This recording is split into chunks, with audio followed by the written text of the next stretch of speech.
अगर आपके जीवन में कुछ गलत हो रहा है तो ये अपने आप में बुरा है। अगर आप डिप्रेशन में जा रहे हैं तो आप समस्या को और बढ़ा रहे हैं। इस वजह से कार्यकर्ता, आप भी ठीक है, ठीक है, मैं समझाता हूं। मैं अच्छी तरह समझता हूं। मैं इस पेशे से जुड़े काफी लोगों से करीब से जुड़ा हूं और ऐसे बहुत से लोग हैं, क्योंकि मैं हर दिन हजारों लोगों से मिलता हूं। हर कोई दिमागी तौर पर पूरी तरह स्वस्थ नहीं होता। बहुत से लोगों का दिमाग बिगड़ जाता है, उन्हें डॉक्टर की मदद की जरूरत होती है। मैं इसे नकार नहीं रहा हूं, लेकिन अगर आप हर इंसान में ये बुनियादी जिम्मेदारी की भावना नहीं लाते कि उनकी शारीरिक और मानसिक सेहत की देखरेख उनका काम है, अगर आप कम उम्र से ही ये भावना नहीं लाते तो आप देखेंगे कि ज्यादा लोग डिप्रेशन में जाने लगेंगे। ये मत सोचिए कि हर बीमारी किसी रोग का लक्षण है, नहीं। जिन लोगों को लंबे समय से रोग है और वो दवाएं नहीं ले रहे हैं, हो सकता है कि वो उससे बाहर ना आ पाएं। ये भी हो सकता है कि कुछ लोग उससे कभी भी बाहर ना आ पाएं, वो एक अलग बात है। मगर हम उस तरह के पागलपन की बात कर रहे हैं जो हम सब में होता है। कुछ गलत हो जाए तो मैं भी डिप्रेशन की तरफ जा सकता हूं। मैं भी डिप्रेशन की तरफ जा सकता हूं अगर मैं जो चाहता हूं वो नहीं होता। हर कोई खुद को डिप्रेशन में धकेलने में सक्षम है ना? ये संभव है या नहीं? तो मतलब आप कह रहे हैं कि डिप्रेशन एक चुनाव है। मेरा मतलब आपको लगता है कि डिप्रेशन अपनी मर्जी से होता है? देखिए, प्लीज समझिए, कुछ लोगों को ये रोग है, उनके न चाहने पर भी ये उन्हें पकड़ लेता है, मगर बहुत से लोग खुद को उसमें धकेलते हैं।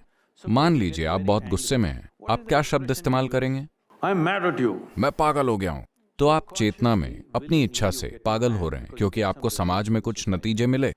अगर आप बार बार ऐसा करते हैं तो क्योंकि मानसिक संतुलन और पागलपन के बीच की रेखा बहुत पतली होती है, अगर आप धक्का देते रहेंगे तो एक दिन आप उस पार चले जाएंगे। दुनिया में बहुत सारे लोग ऐसे हैं जिन्हें बीमार नहीं होना चाहिए, शारीरिक और मानसिक दोनों रूप से। मैं सिर्फ मानसिक रोग की बात नहीं कर रहा हूँ। ये जरूरी नहीं कि वो शारीरिक या मानसिक तौर पर बीमार हो।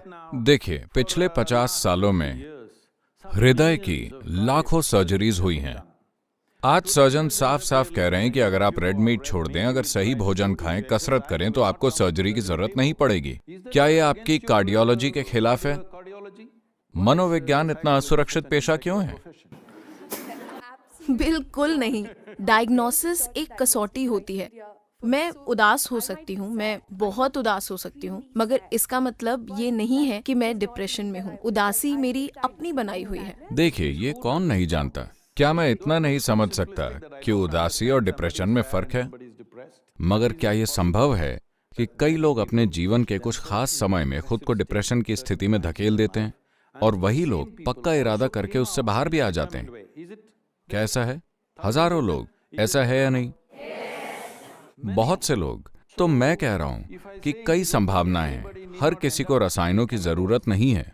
हो सकता है कि ये किसी खास पेशे के खिलाफ हो, मगर हम मानवता की बात कर रहे हैं। धन्यवाद सदगुरु। हालांकि मुझे नहीं लगता कि अंजलि इस जवाब से पूरी तरह सहमत है। आप किसी सच को पूरी तरह स्वीकार या अस्वीकार कैसे कर सकते हैं? अगर ये राय हो तो आप स्वीकार या अस्वीकार कर सकते हैं। क्या ये सच है कि आप में से कई लोग, मैं कह रहा हूं आप में से ज्यादातर लोग युवा हैं, आपने काफी जीवन नहीं देखा है, मगर इस छोटे से जीवन में भी ऐसे पल आए होंगे जब आप अपनी उदासी से आगे बढ़कर कुछ दिन तक डिप्रेशन में चले गए थे? क्या आपके साथ ऐसा हुआ है? और आप में से अधिकांश लोग बिना किसी की मदद के, या शायद किसी दोस्त या किसी व्यक्ति जिसने आपको थोड़ा समझाया हो, उसकी मदद से उससे बाहर आए हैं। क्या ऐसा हुआ है? These are facts, these are not opinions. ये सच